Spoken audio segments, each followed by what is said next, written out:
So today I want to visit a little bit about family. In a ranching community, family is essential to keeping things going. Most ranchers can't afford to hire a lot of help, so they use a lot of family help to keep their operation running. And the tricks of the trade are passed down from generation to generation on these ranches, and the young folks learn everything they need to know from their parents about it.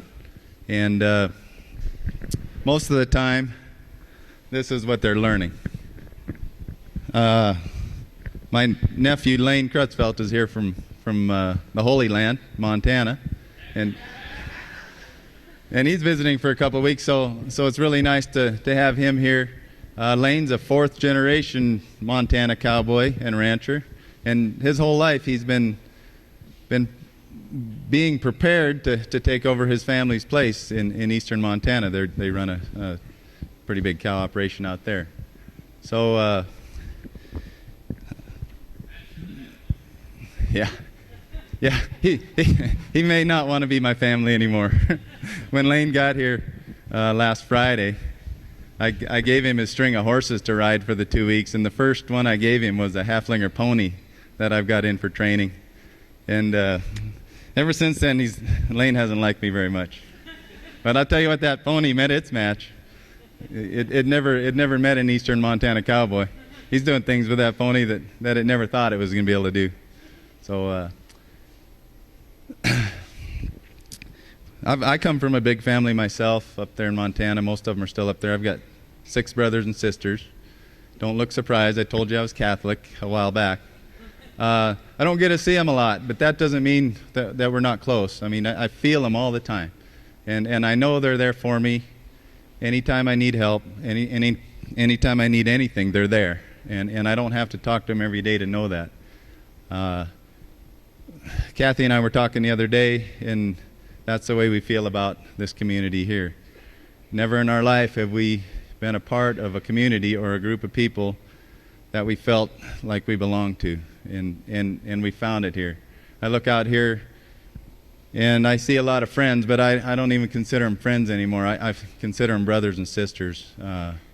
We went through a little bit of a hiccup in our life a couple weeks ago with Kathy's surgery, and honestly, I can't express the gratitude that I feel for all of you guys out here supporting us through that. God does His will, but He puts you guys out there to comfort those of us going through that and to help us. And I mean, we're so blessed. We're so blessed. I can't hardly put it into words. And I just want to thank you. I hope I can do the same for you guys. That's what God had in mind when He created us. He's our Father. So that means we are brothers and sisters. We're not just casual acquaintances, especially Christians, and especially the people in this church. That's kind of what we're supposed to do. Be there for each other. I know there's a lot of you other people that have gone through some tough times recently, and that's what gets you through, is the church family, your extended family. And I'm really proud to be a part of Save the Cowboy because, like I said, for the first time in my life, I have felt that to be true.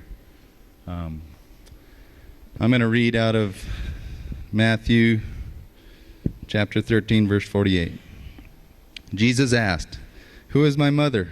Who are my brothers?"